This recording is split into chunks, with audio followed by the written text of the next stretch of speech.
jóvenes, señoritas, alumnos de la institución educativa particular Sócrates. Nos reencontramos después de algunas semanas por la coyuntura que estamos viviendo.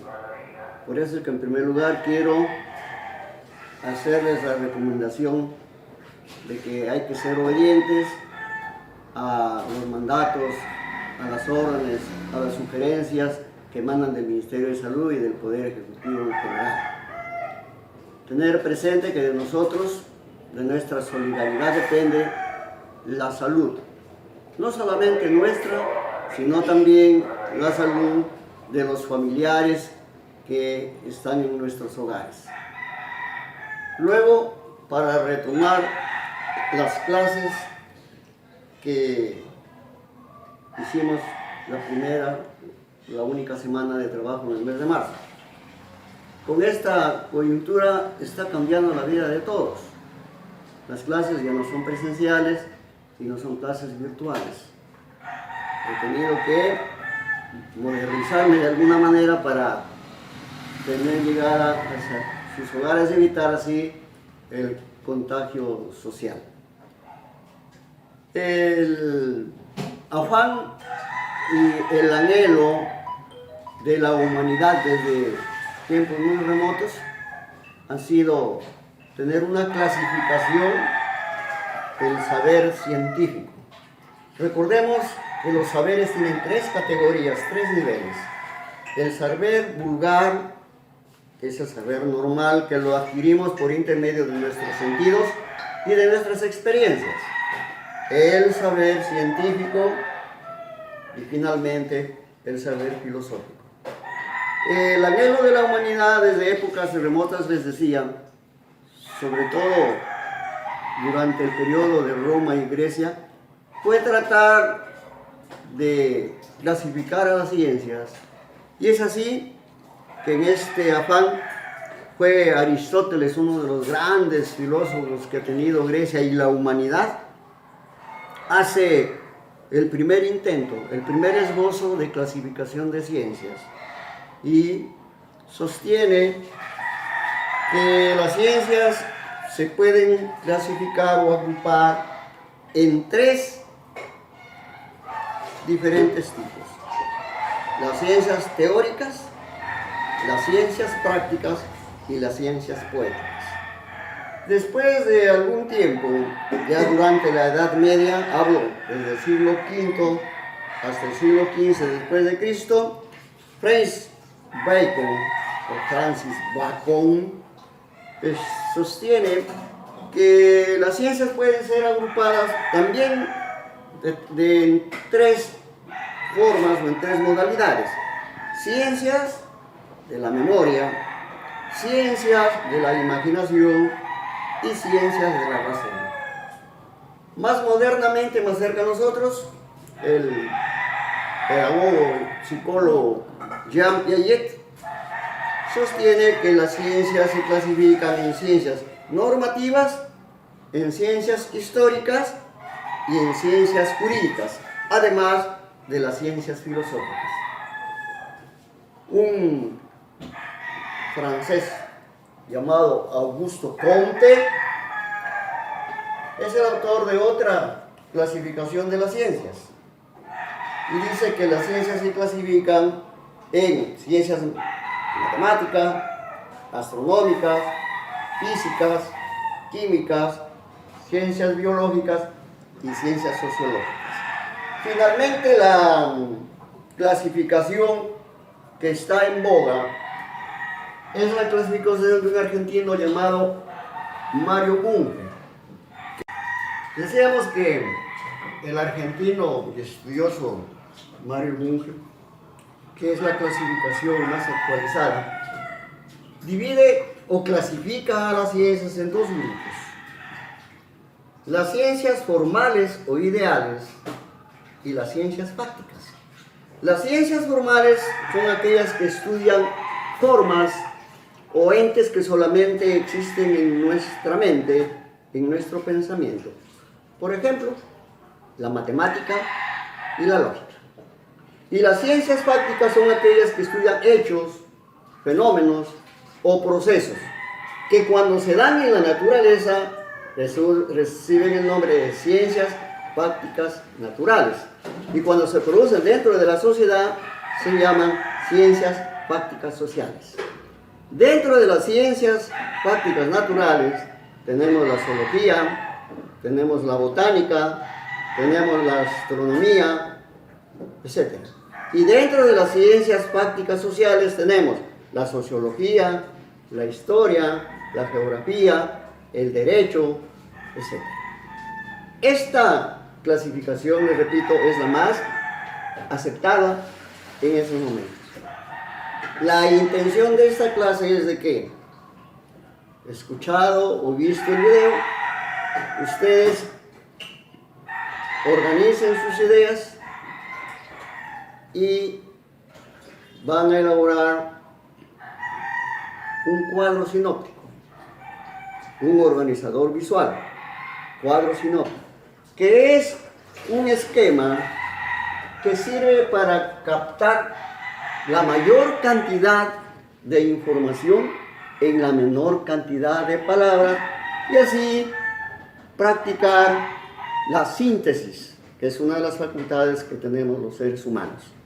Para ello yo les voy a pedir que tengan presente el siguiente esquema.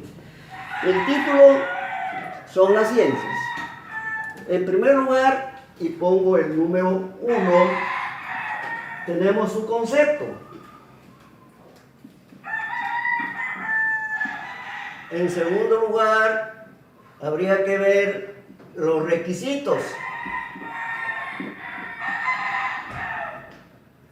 Y en tercer lugar, las clasificaciones.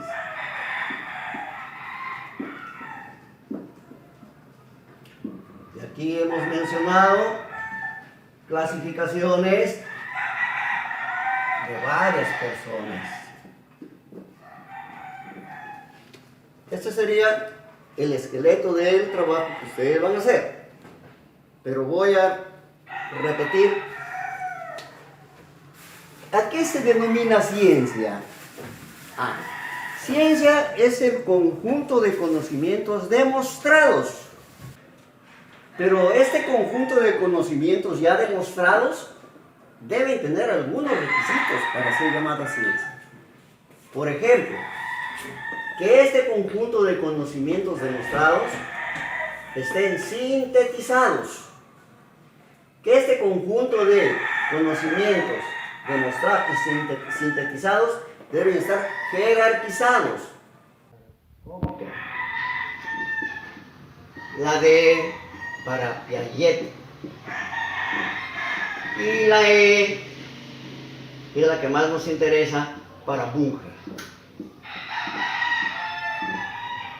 Entonces, Aristóteles, filósofo griego, una gran importancia para la humanidad, tal es decir que se habla de una época pre-aristotélica y una etapa post-aristotélica. Hace una clasificación y dice: las ciencias se agrupan en 3 categorías. Las ciencias teóricas, por ejemplo, la física, la matemática y la metafísica. Las ciencias prácticas, la política, la ética, la moral y la economía. Y las ciencias poéticas, la retórica y la poética. Lo que significa que estas se vuelven a subdividir.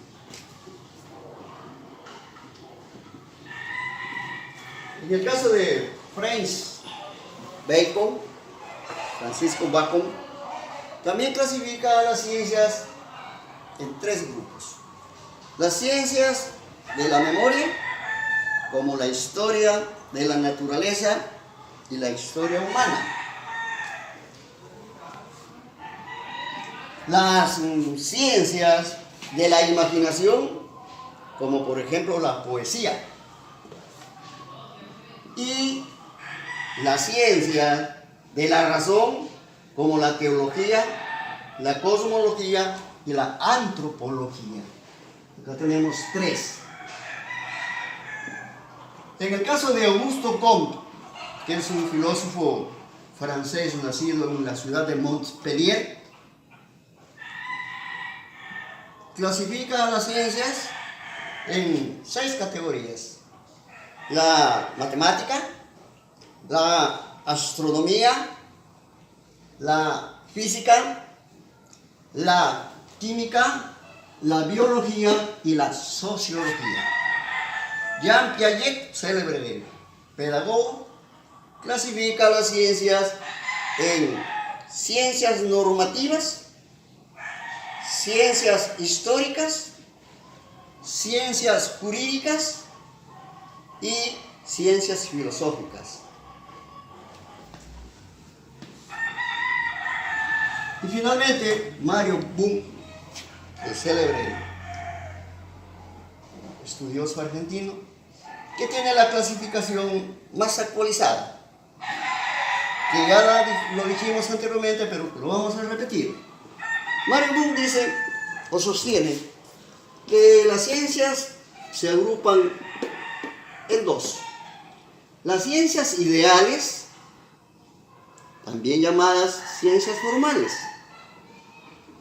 como por ejemplo la matemática y la lógica, que estudian entes que realmente no existen en la realidad, sino solamente en nuestras mentes. El caso de los números, por ejemplo, matemática y lógica. Y el segundo grupo, que él le llama ciencias fácticas, que estudian hechos, acontecimientos o procesos. Estas ciencias, llamadas por Bunge ciencias fácticas, se vuelven a subdividir en 2 grupos. Las ciencias naturales, cuando los hechos ocurren en la naturaleza, y las ciencias sociales, cuando los hechos, acontecimientos o procesos ocurren en la sociedad. Las ciencias naturales, tenemos como ejemplo la botánica, la zoología, la astronomía, para poner algunos ejemplos.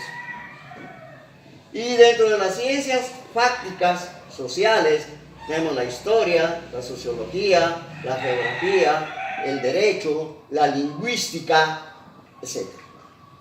Esto con referencia a la ciencia. ¿Por qué he tomado el tópico o el tema de las ciencias? Porque en su trabajo ustedes van a realizar lo siguiente.